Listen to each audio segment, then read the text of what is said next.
Hello everyone, welcome back to my channel. तो इस video में हम लोग एसबीआई क्लर्क की स्ट्रेटजी डिस्कस करेंगे। मैं आपको बताऊंगा कि आपको एसबीआई क्लर्क फर्स्ट अटेम्प्ट में कैसे क्रैक करना है। ठीक है, बहुत सिंपल वे में लिमिटेड टॉपिक्स के साथ बिना किसी बुक्स से सिर्फ यूट्यूब से आपको कैसे क्रैक करना है वो मैं आपको भी इस वीडियो में बताऊँगा।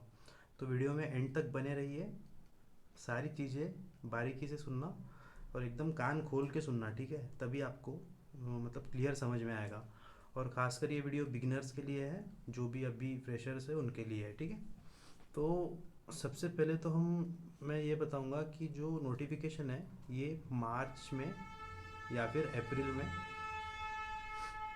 एक्सपेक्टेड है। ठीक है, टारगेट हम लोग कर रहे हैं एसबीआई क्लर्क मार्च और अप्रैल में एक्सपेक्टेड है मैक्सिमम। और उसके बाद में एग्ज़ाम होगा जहाँ तक जून में। ठीक है, एग्ज़ाम जून में होगा। अभी चालू है फेब, तो पूरा फेब है आपके पास, मार्च है, अप्रैल है। ठीक है, मतलब लगभग आराम से 100 दिन है आपके पास। तो बहुत बढ़िया तरीके से आप लोग सब चीज़ें प्लान करके कर सकते हो। मैं बताऊंगा आपको कैसे करना है।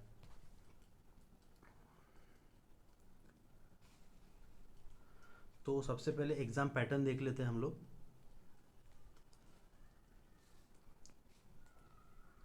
देखिए, 3 सेक्शन में आपका प्रीलिम्स होगा, इंग्लिश, उसके बाद क्वांट्स, मतलब ये न्यूमेरिकल एबिलिटी मतलब क्वांट्स है, और रीजनिंग। 3 सेक्शन में आपका एग्ज़ाम होगा, जिसमें आपको इंग्लिश में 30 क्वेश्चंस, रीजनिंग और न्यूमेरिकल एबिलिटी में 35 क्वेश्चन ईच। 100 मार्क का पेपर होता है और 0.25 का निगेटिव मार्किंग रहता है एक रॉन्ग क्वेश्चन पे। ठीक है, 1 आवर का पेपर, 100 क्वेश्चन, 100 मार्क्स। ठीक है, इतना क्लियर है। ठीक है, तो एसबीआई की सबसे अच्छी बात यह है कि आपका वहाँ पे सेक्शनल कट ऑफ नहीं रहेगा। मतलब जैसा आपका जब रिजल्ट भी आता है ना, तो आपका ओवरऑल मार्क ही पता चलता है। जैसा मेरा पिछले साल का मार्क का 52, तो उसमें कोई सेक्शनल कट ऑफ नहीं था, तो आपको कौन से सेक्शन में कितने मार्क मिले ये पता ही नहीं चलेगा। ठीक है, तो देखो, नो सेक्शनल कट ऑफ यहाँ पे मैंने मेंशन कर लिया इसमें। ठीक है, एसबीआई पीओ में भी सेक्शनल कट ऑफ नहीं होता है और एसबीआई क्लर्क में भी सेक्शनल कट ऑफ नहीं होता है। तो यही इस वीडियो में हम लोग पूरा एसबीआई क्लर्क से रिलेटेड डिस्कशन करने वाले हैं। अभी चलते हैं हम हमारे नेक्स्ट सेक्शन पे, जो कि है कि ठीक है, रीजनिंग। तो देखो, पहले आपको मैं रीजनिंग का सिलेबस दिखा देता हूँ कि क्या सिलेबस होगा आपका।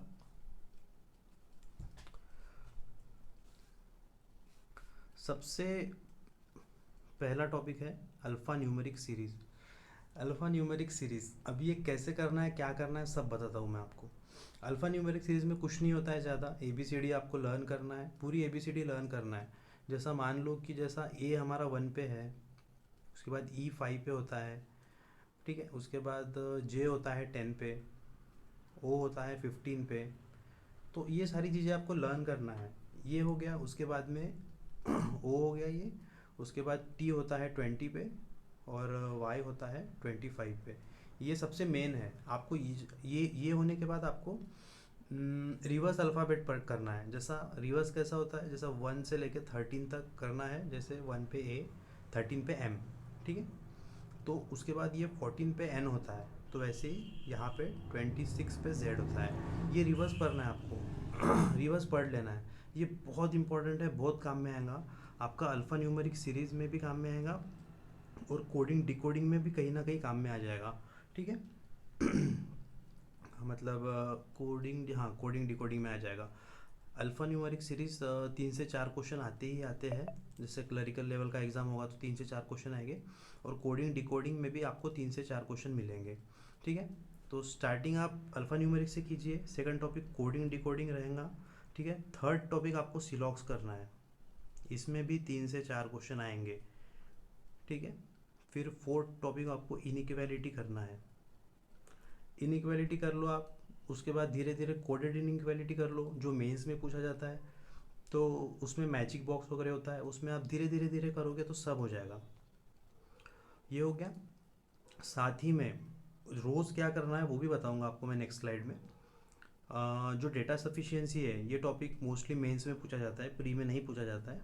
पीओ के प्री में 1-2 क्वेश्चन आ सकते हैं कभी कभी, मतलब आते ही है, मतलब पीओ के प्री में आते हैं, क्लरिकल के इसमें नहीं आते हैं। ठीक है। उसके बाद नेक्स्ट टॉपिक होगा आपका ब्लड रिलेशन। ब्लड रिलेशन 3 से 4 क्वेश्चन आते ही आते हैं। उसके बाद में ये टैबुलेशन कुछ भी नहीं है, ये छोड़ दो। ऑर्डर रैंकिंग और डायरेक्शन एंड डिस्टेंस, ये दो टॉपिक।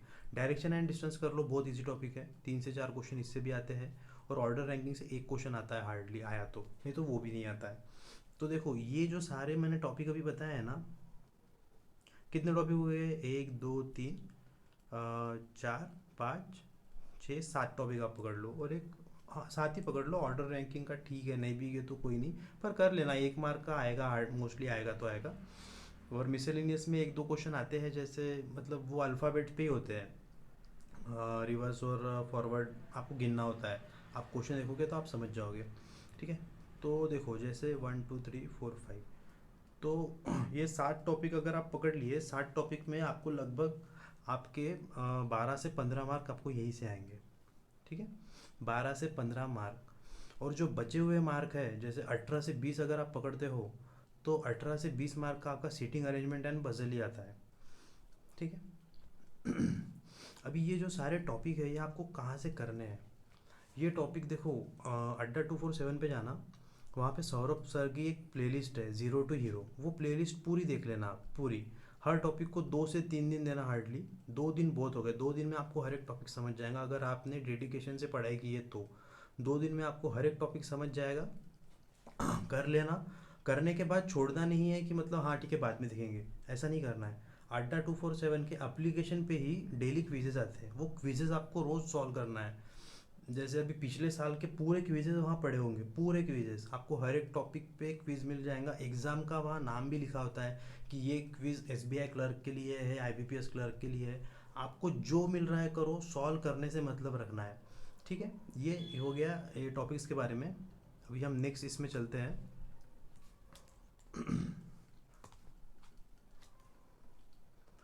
अब डेली रीजनिंग में आपको क्या करना है?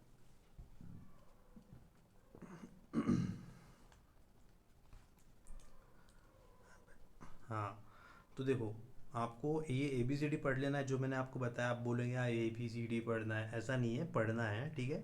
बहुत इजी है, थोड़ा बहुत कर लो, अभी कर लो तो बहुत आपको उसका बहुत बेनिफिट होगा, क्योंकि बहुत सारे एग्ज़ाम्स हैं जिनमें यही सब काम में आता है। मतलब बैंकिंग के हर एग्ज़ाम में यही काम में आएगा। अब डेली आपको क्या करना है, सीटिंग अरेंजमेंट के 5 5 क्वेश्चन, हाँ, मतलब 5 पूरे सीटिंग अरेंजमेंट, नहीं तो एक एक सीटिंग अरेंजमेंट में 5 क्वेश्चन देते हैं नॉर्मली।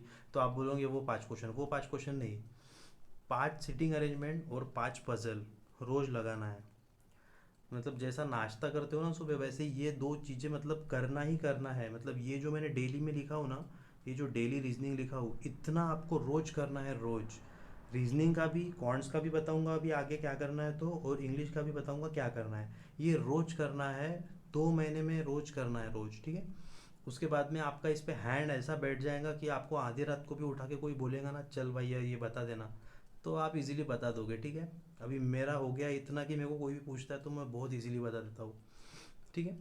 सिलॉक्स के 5 क्वेश्चन, इनइक्वालिटी के 5 क्वेश्चन, कोडिंग डिकोडिंग के 5 क्वेश्चन। और उसके बाद में जो अल्टरनेट क्वेश्चन बचते हैं, जैसा डायरेक्शन डिस्टेंस हो गया, ब्लड रिलेशन हो गया, इनके भी आपको अल्टरनेटली लगाते रहना। ये कहाँ मिलेगा आपको? वही अड्डा 24 में जाओ, अड्डा 247 के ऐप पे जाओ, और वहाँ पे आपको क्विजेज मिल जाएंगे। सिर्फ वही नहीं मिलेंगे, प्रैक्टिस मॉक है, टेक्स्ट बुक है, ऑलिव बोर्ड है, काफ़ी सारे एप्लीकेशन है जिनके क्विजेज आते हैं। आपको बस ढूंढना है और लगाना है, ढूंढना है लगाना है। यूट्यूब पे सर्च मारो कहाँ मिलते हैं, वो भी मिल जाएगा आपको। देखो जो भी टीचर आपको पसंद है ना, एक ही टीचर फॉलो करना है। बहुत हो गया दो, अगर किसी का कभी कभी एक हर टॉपिक हमको नहीं समझ में आता है, तो वो दूसरा टॉपिक जो है वो देख लेना है किसी और से। पर ये जो मैंने आपको रीजनिंग का बताया है ना, ये आपको डेली करना है, डेली। देखो, प्री जो है आपका सिर्फ एक्यूरेसी और स्पीड से ही निकलेगा। स्पीड तब आएंगी जब आपके पूरे कंसेप्ट क्लियर रहेंगे। कंसेप्ट क्लियर तो स्पीड आएंगी, और स्पीड के साथ एक्यूरेसी भी आएंगी। एक्यूरेसी आएंगी आपकी प्रैक्टिस से। देखो अगर कोई आपको बोलता है कि बहुत क्वेश्चन सॉल्व करो, बहुत सॉल्व करो, तो बहुत नहीं करना है सॉल्व। अगर कोई 10 सॉल्व करता है तो आप 5 ही करो, लेकिन उस 5 को 2 बार करो। एक ही क्वेश्चन आप जब 2 बार करते हो ना, तो फर्स्ट टाइम जब आप कोई क्वेश्चन करते हो तो उसमें के कुछ कंसेप्ट छूट जाते हैं, चाहे कुछ भी हो जाए, उसमें से कुछ ना कुछ कंसेप्ट छूट ही जाते हैं। छोटे छोटे पॉइंट्स होते हैं जहाँ से क्वेश्चन एग्जामिनर आपको घुमा देता है। वो छोटे छोटे पॉइंट्स तब आपके क्लियर हो गए आपके प्रैक्टिस में, जब आप बहुत मतलब रिपीटेडली वही करोगे ना, तो एकदम क्लियर हो जाएगा। कोई टेंशन नहीं, बिल्कुल आराम से करना है, बहुत टाइम है आप लोगों के पास। मेरी प्रिपरेशन के टाइम पे मैंने 2 महीने में सारी चीज़ें कर लिया था, और उसके बाद 15 दिन में मेरा एग्ज़ाम था। पर उसमें भी मैंने अरिथमेटिक स्किप किया था। कोई नहीं, अभी मैंने बहुत सारे टॉपिक कर लिए उसमें से। ठीक है, तो ये आपको डेली में करना है, एकदम डेली में। ठीक है, अभी हम चलते हैं क्वांट्स पे। क्वांट्स क्वांट्स का पहले आपको सिलेबस बता देता हूँ क्या क्या है। तो क्या क्या आपको करना है वो देख लो आप। अरिथमेटिक के टॉपिक्स पे हम पहले स्टार्ट करेंगे। प्रॉफिट एंड लॉस बहुत इजी है, ठीक है, कर लो। अब ये करना कहाँ से, पहले तो वो जान लो। वही अड्डा 247 में जाओ, उनके मतलब यूट्यूब पे ही जाओ। यूट्यूब में एक प्लेलिस्ट है उनके क्या बोलते हैं चैनल पे। हाँ, यूट्यूब के उनके चैनल पे एक प्लेलिस्ट है शांतनु शुक्ला सर की, ज़ीरो टू हीरो। वो प्लेलिस्ट पूरी देख लो। ठीक है, वो पूरी प्लेलिस्ट देख लो। उसमें भी 2 से 3 मतलब 2-3 दिन में एक टॉपिक आपका इजीली हो जाएगा। हर एक टॉपिक करना है, उसके क्वेश्चन की प्रैक्टिस करते रहना है। और ऐसा नहीं करना है कि एक टॉपिक किया तो हम उसी की प्रैक्टिस करना है, ऐसा नहीं करना है। जो क्वेश्चन आया ना उसकी प्रैक्टिस करना है। मतलब जब आपके सब टॉपिक हो जाएंगे, जो क्वेश्चन आएगा उसकी प्रैक्टिस करना है, मिक्स टॉपिक की प्रैक्टिस करना है, ताकि एग्जाम में आपको आसानी हो। ये आदत आपको अभी से ही लगाना है, तब जाके आपको एग्जाम में इसका बहुत अच्छा इफेक्ट दिखेगा। ठीक है, मिक्सचर एंड एलिगेशन। रुको, सबसे पहला टॉपिक आपको क्वांट्स के अरिथमेटिक में कोई करना है तो वो करना है परसेंटेज। परसेंटेज, और इसके बाद करना है रेशो प्रपोर्शन। ठीक है, ratio proportion, percentage, time and work, mixture and allegation, profit and loss, time and work. Time and work के साथ एक आता है पाइप एंड सिस्टम। दोनों के कंसेप्ट सेम है। जैसा टाइम एंड वर्क में वर्क होता है, आदमी लोगों का काम है उसमें पूरा, और पाइप एंड सिस्टम में पाइप और टैंक का होता है कि पाइप एंड सिस्टम, कि ये सिस्टम भर रहा है ये पाइप से इतने टाइम में। बस वो सेम कंसेप्ट है, दोनों कोई भी एक कर लो, दोनों हो जाएगा आपका। ठीक है, टाइम, स्पीड एंड डिस्टेंस, ये भी टॉपिक आप कर लेना। इसमें एक ट्रेन का टॉपिक आएगा, कंसेप्ट आएगा, इजी है, कर लो वो भी। मेंसुरेशन कर लो, इजी है, पूरा फार्मूला बेस्ड है। इसके पहले आप तो कोई भी 10 से 12 ऑब्जेक्ट्स ले लो, मतलब जो मेन होते हैं, जैसा circle, square, cube, rectangle, cylinder, sphere, cone. ये सारी चीज़ें आप ले लो, इनके फार्मूले देख लो, एरिया क्या है, वॉल्यूम क्या है, टोटल सरफेस एरिया क्या है, सब फॉर्मूल रट लो, पूरे रट लो। फिर धीरे धीरे आपको उसके कंसेप्ट भी समझ में आ जाएंगे कि फॉर्मूले बने कैसे, वो देख लो। फिर वहाँ से आपको उसके क्वेश्चन भी अपने आप बनना चालू हो जाएंगे। ये करना है। सिंपल इंटरेस्ट, कंपाउंड इंटरेस्ट अगर आपको जमता है, टाइम है, तो आप कर लो। इजी टॉपिक है, कोई उतना वो नहीं है। मैंने पहले नहीं किया था, पर अभी मैंने मतलब किया हूँ। परम्यूटेशन कॉम्बिनेशन देख लो अगर आपको जमता है तो। और एक प्रोबेबिलिटी होता है, जो मैंने तो स्किप कर दिया हूँ, मेरे से नहीं होगा वो। ठीक है, उसके मैं अभी सोच रहा हूँ कुछ बेसिक बेसिक क्वेश्चन कर लूँ। जैसे बहुत बेसिक बेसिक क्वेश्चन आते हैं कभी कभी प्री में उसके, जो आपको 1 मार्क दे के जाएंगे, तो मैं सोच रहा हूँ वो कर लूँ। ठीक है, ये हो गया। अब ये कहाँ से करना है मैंने आपको बता दिया, ज़ीरो टू हीरो। वहीं पे आपको ज़ीरो टू हीरो में भी जो भी आपके मैथ्स के कंसेप्ट है, वो शांतनु सर बहुत अच्छा बताते हैं, उनका देख लेना एक बार। पूरे शॉर्ट ट्रिक सब सब सब देख लेना। इसके अलावा जो बाकी आपके स्कोरिंग टॉपिक्स होते हैं क्वांट्स में, वो टॉपिक्स क्या होते हैं, ठीक है, उसके लिए आपको क्या करना है, डेली में क्या करना है मैं बता देता हूँ आपको। टेबल्स देखो, क्वांट्स, रीजनिंग और इंग्लिश, ये तीनों के जो डेली मैं बता रहा हूँ ना, देखो मैं ये चीज़ें रिपीट कर रहा हूँ बोलते समय। ये जो मैं चीज़ें आपको बता रहा हूँ ना, यही करना है आपको, यही ये करो। और अगर नहीं हुआ ना 2 महीने में आपका, अगर प्रोग्रेस बहुत अच्छा नहीं हुआ ना, तो मेरा नाम बदल देना। ठीक, इससे ज़्यादा कुछ नहीं बोल सकता मैं। ठीक है, यही करना है, एकदम लिमिटेड टॉपिक करना है। आप क्वांट्स में देखो, पहले तो आप टेबल्स कर लो, 1 से 30 तक टेबल्स कर लो। स्क्वायर्स कर लो 45 से 50 तक। क्यूब्स कर लो, उसके बाद स्क्वायर रूट कर लो, क्यूब रूट कर लो। उनको फाइंड करने के मेथड्स कर लो, स्क्वायर की मेथड क्या है फाइंड करने की, क्यूब की क्या है, स्क्वायर रूट की क्या है, क्यूब रूट की क्या है। फ्रैक्शन वैल्यूज़ कर लो, एटलीस्ट तुमको 20-25 फ्रैक्शन वैल्यू याद रहनी चाहिए। लगे तो मैं बता दूंगा कौन सी याद करना है, उसका पूरा एक चार्ट डाल दूंगा मैं। ठीक है, मेरा टेलीग्राम ग्रुप भी है मेरा, ठीक है, वो ज्वाइन कर लेना। डिस्क्रिप्शन बॉक्स में मैं उसका लिंक दे दूंगा। कोई भी छोटे से छोटा डाउट होगा ना, मैं बताऊंगा आपको पूरा एक एक। देखो मैं भी एक एस्पिरेंट ही हूँ, बट मुझे बहुत अच्छा नॉलेज आ चुका है, तो मैं चाहता हूँ कि जो मैंने प्रॉब्लम्स फेस की है, जैसा मुझे कोई बताता ही नहीं था यार, जैसे बड़े बड़े टेलीग्राम ग्रुप से वहाँ डालो तो मतलब बाप रे, सर के ऊपर से जाते थे उनके मेथड्स। फिर मैंने सब चीज़ें खुद से किया, तो आज कोई मुझे पूछता है ना, तो मैं बहुत इजीली बता देता हूँ। ठीक है, क्योंकि नॉलेज है ना शेयर करने से बढ़ता है, वो एक ही अंदर दबा के कभी नॉलेज नहीं बढ़ता है, उससे कुछ नहीं मिलेगा आपको। ठीक है, तो ये मेंसुरेशन के फॉर्मूलेज भी आपको करना है, डेली प्रैक्टिस करना है, और जो शॉर्ट ट्रिक्स आप पढ़ोगे ये सब चीज़ें, तो ये आपको डेली में सबसे पहले तो ये लगाना है। 2-3 पेज आपको रोज़ लिखना है, मतलब 2 पेज में हो जाएगा। टेबल लिखो, पूरा ऐसा मत लिखते बैठना 2 1 जा 2 2 2 जा 4, ऐसा नहीं करना है। सीधा स्पीड में लिखना है 2 4 6 8 10 12, ठीक है, 12 14 16 18 20, ऐसे पूरे 30 तक लिखना है। धीरे धीरे करोगे तो सब याद हो जाएगा। ऐसा मत सोचो 30 तक कौन करेगा, ऐसा कुछ नहीं सोचना है, ठीक है, करो धीरे धीरे सब हो जाएगा। स्क्वायर्स, क्यूब्स, पूरे स्क्वायर लिखना है यार, बहुत इजी है, बहुत ही इजी है।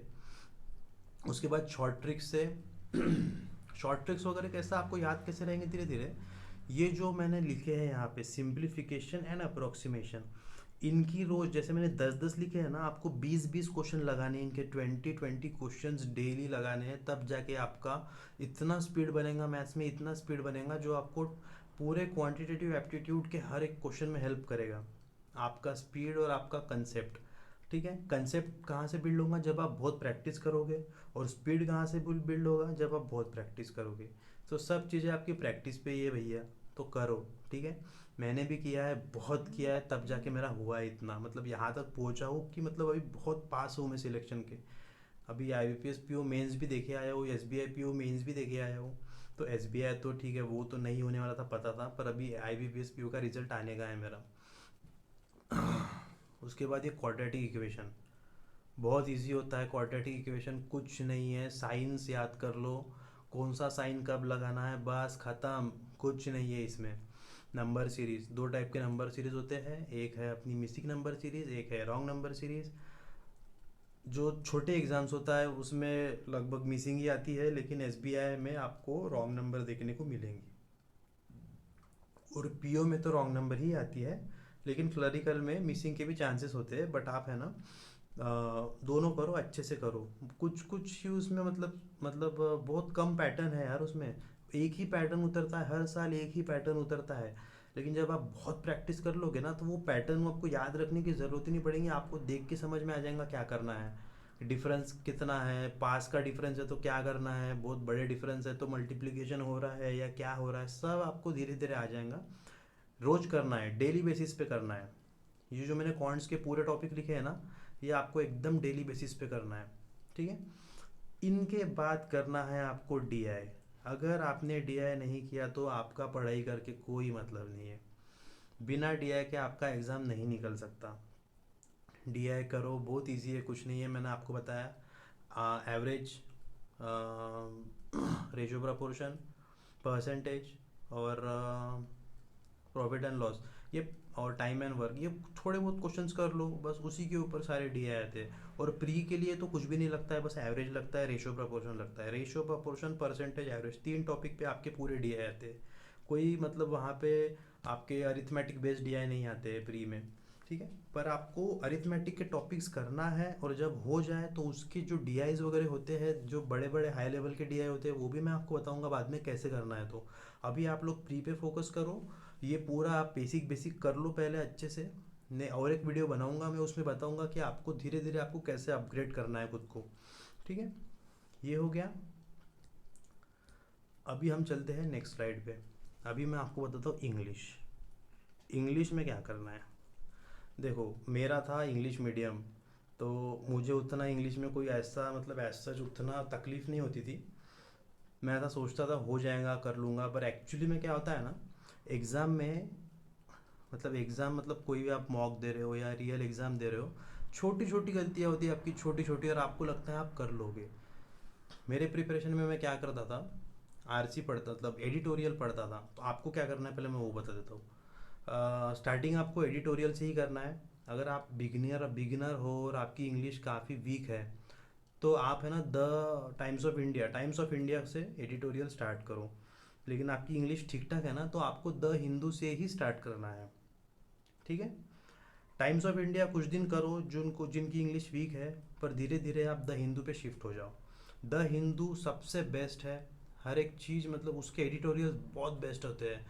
वो बहुत आपको एग्ज़ाम में बहुत हेल्प करेंगे। जैसे आप मॉक्स भी दोगे ना, उससे रिलेटेड ही होते हैं वो एडिटोरियल। जितने भी मॉक वाले होते हैं वहीं से डालते हैं। एग्जामिनर भी उसी में से कहीं ना कहीं से डालता है। आपको प्रैक्टिस करना है। और अभी है ना एग्जामिनर बहुत मतलब अपडेटेड हो गए हैं। आपको डायरेक्ट क्वेश्चन नहीं पूछते हैं, मतलब जैसे सेकंड लाइन में आपको आंसर मिल जाएगा, ऐसा नहीं होता है। ठीक है। आपको उस चीज़ का मीनिंग समझना ही पड़ेगा, तब आपको, मतलब आप उस क्वेश्चन का आंसर कर पाओगे एडिटोरियल, मतलब आरसी में। मतलब एडिटोरियल पढ़ो, वहाँ से आप अपनी जो अंडरस्टैंडिंग कैपेसिटी है उसको बिल्ड करो। तो वही आपकी अंडरस्टैंडिंग कैपेसिटी आरसी में काम में आएगी। अब करना कैसा है, सिर्फ पढ़ना है और छोड़ देना है, ऐसा नहीं करना है। उसको देखो, सबसे पहले आपको वो एडिटोरियल पढ़ना है, उसका मीनिंग समझना है। पढ़ते मीनिंग पूरा समझ लेना है। और उसके जो वर्ड्स है, कुछ कुछ वर्ड्स होते हैं जिसके मीनिंग हमको नहीं पता होते, तो उसको आपको नोट करना ही करना है। उसके सिनोनिम एंटोनिम आपको ढूंढना है, गूगल सर्च करना है और नोट करना है। मैंने भी अभी वही किया है पूरा। लगभग मैं 1200 वर्ड्स अभी पूरे याद कर चुका हूँ। तो मुझे अगर कोई मीनिंग पूछता है तो मैं बहुत इजीली आंसर कर देता हूँ अभी। स्टार्टिंग में मतलब मैंने किया था, पर मैं ना उसको बस लिखते जाता था, पढ़ता नहीं था। यही मेरी गलती हुई है बहुत। मतलब स्टार्टिंग के दो तीन प्री मेरे नहीं निकले इन्हीं वजहों से। कुछ कुछ जो मैंने गलतियाँ किया है, यही कुछ गलतियाँ जो मैंने किया है, आप लोग वो गलती नहीं करना है। एडिटोरियल एकदम डेली करना है, डेली बेसिस पे। देखो मैंने क्वांट्स का आपको बताया डेली क्या करना है, रीजनिंग का बताया डेली क्या करना है, और थर्ड है इंग्लिश। इंग्लिश में आपको डेली क्या करना है, तो एडिटोरियल डेली करना है। अगर आप एडिटोरियल डेली करोगे तो आपकी है ना रीडिंग हैबिट और रीडिंग स्किल इतनी अच्छी हो जाएंगी कि वो आपको अल्टीमेटली आपका इफेक्ट दिखेगा आपके अंडरस्टैंडिंग पे। जब आपकी इंग्लिश की आरसी की अंडरस्टैंडिंग अच्छी हो जाएगी ना, आरसी हो गया, क्लोज टेस्ट हो गया, फिलर्स हो गए, ये सब आप मतलब इजीली सॉल्व करोगे। कुछ नहीं है इसमें। मैंने कभी ऐसा कुछ सेपरेट इनकी स्टडी नहीं की है। लेकिन अगर आप बिगिनर हो तो मैं आपको बताता हूँ क्या करना है। ग्रामर के लिए आप है ना 120 रूल्स किसी के भी देख लो, निमिषा बंसल के देख लो, यूट्यूब पे सर्च मार लो। कोई बुक वुक नहीं खरीदना है।